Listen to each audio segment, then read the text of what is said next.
Hello, it's Chino here. If you like chess openings, you're in the right place. Today is part 2 of a 4-part series on the Scotch Gambit. So, after the introductory moves e4, e5, knight f3, knight c6, pawn to d4, key move in the Scotch Gambit, pawn takes d4, and bishop to c4. In the first part of this 4-part series, we looked at knight f6, and we'll look at that again today. And this time with a slightly different variation after e5, the counter-attacking move d5, bishop to b5, knight to e4, and knight takes d4.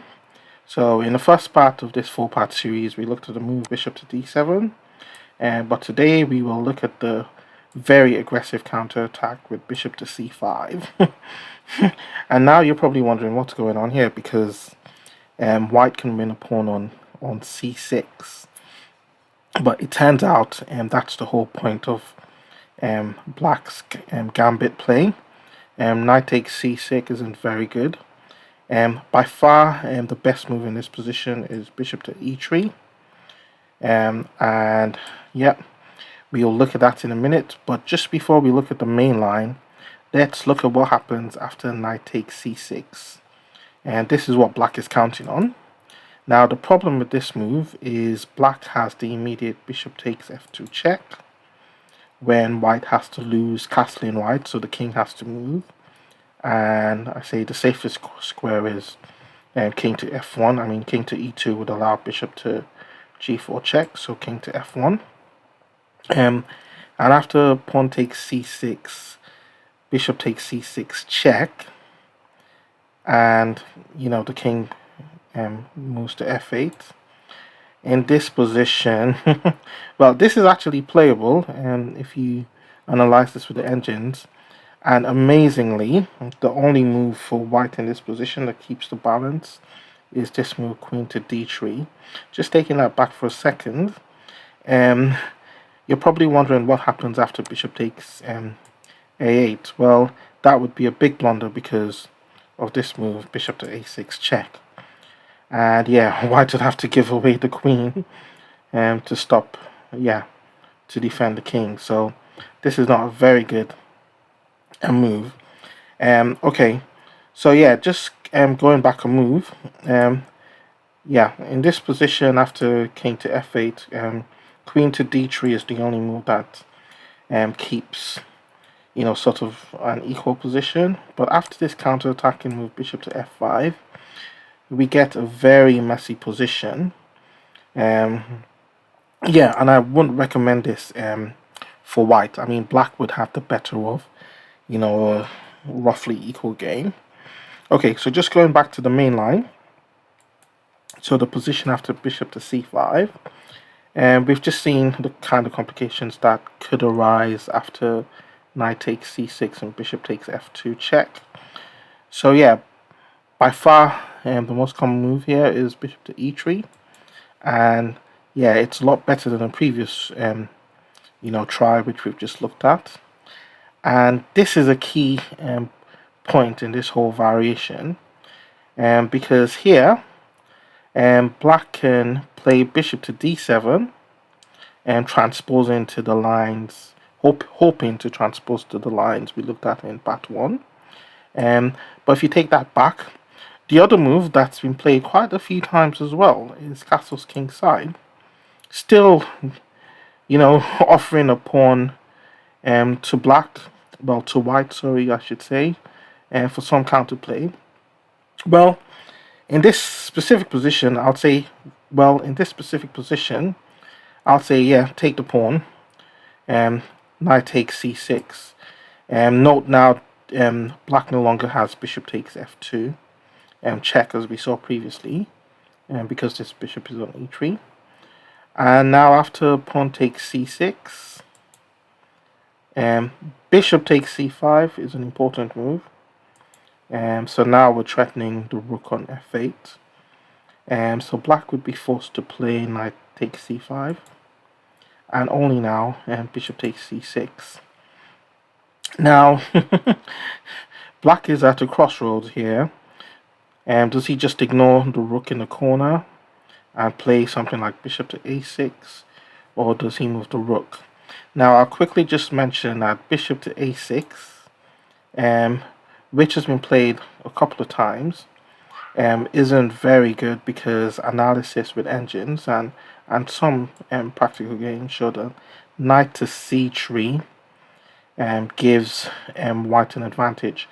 Just taking that knight move back is what pointed out here that bishop takes a8 won't be a very good move because black has this surprising reply queen to g5, and there are all sorts of threats. So queen takes g2, queen takes e5, and believe it or not, black's winning in this, well, much better, or at least in this position. One try for white could be queen to d4 to defend the e5 pawn. But the problem with this is that black can respond queen to c1 check. And I have to say queen to d1 and trying to do something about the check. Queen takes b2, and yeah, this is just terrible. Terrible for white. Hence why if we just go back to the position after bishop to a6, white would usually play knight to c3 first. Now the difference with knight to c3 is queen to g5 no longer works, because now queen to d4 is good. Now the queen to c1 check, which we saw in the previous line, isn't possible. And the point here as well is there are two black pieces on the thread. So the rook in the corner on a8 and the knight on c5. Yeah, black could try knight to e6 and trying to chase the queen away. But after queen to e3, queen takes e3, pawn takes e3, and the rook moves out of the scope of that bishop. This move just gives white a clear advantage. I mean, we can see that white has, extra material, sorry, 7 pawns against black's 6, and also this pawn on d5 is a bit weak. Okay, so that was a small diversion. Just going back to the key position after bishop to e3. Yeah, so we just looked at castle's king side and how white can gain an advantage by playing knight takes c6. What about bishop takes d4? This has actually been played quite a few times, but yeah, practice shows that white has an advantage as well. After queen takes d4, note the knight can't capture the queen because of this pin on the king. And after castle's king side, bishop takes c6, pawn takes c6. We see this move again, knight to c3.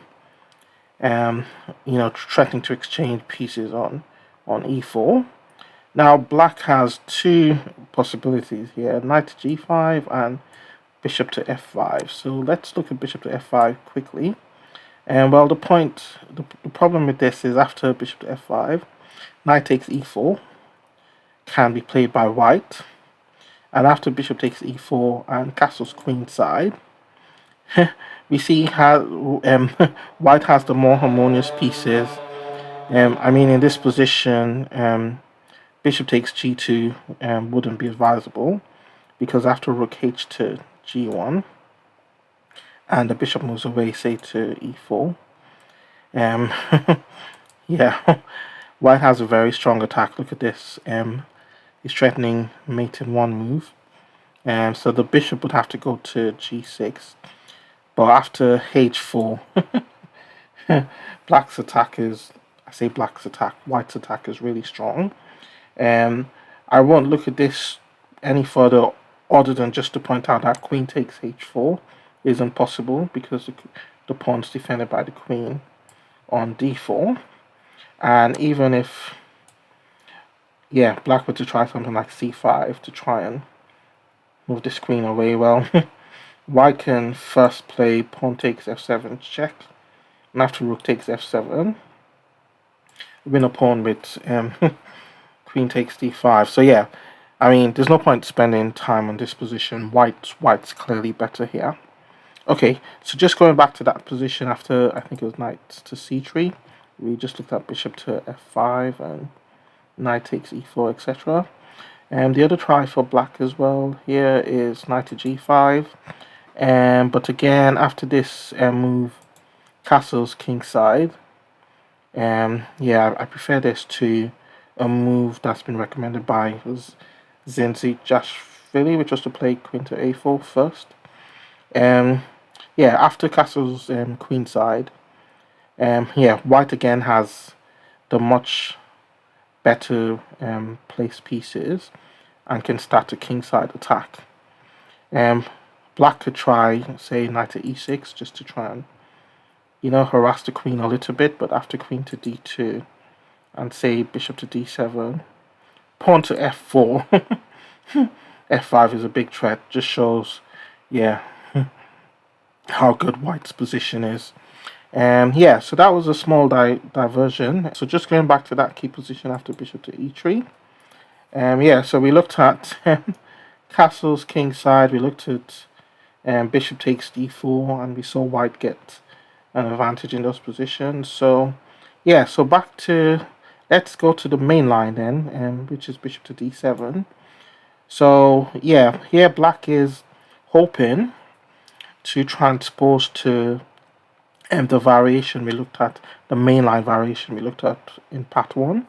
So yeah, it's worth going over that video in your spare time.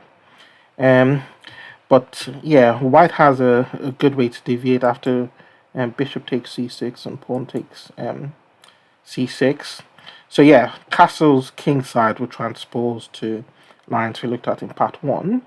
But here in this position, white has a good alternative move, and that's the key move, knight to d2.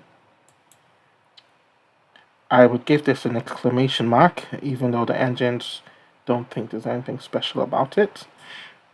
Now, the point of this move is obviously white's threatening capture on e4, and black wouldn't want to allow that, and so has to capture on d2.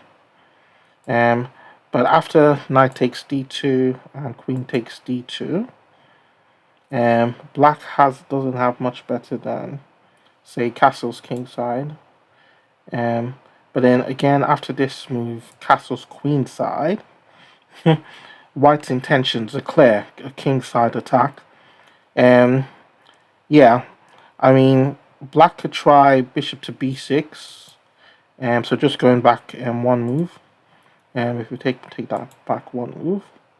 Any other move would allow knight to b3, you know, with white gaining control of the black squares, you know, after, you know, bishop exchanges.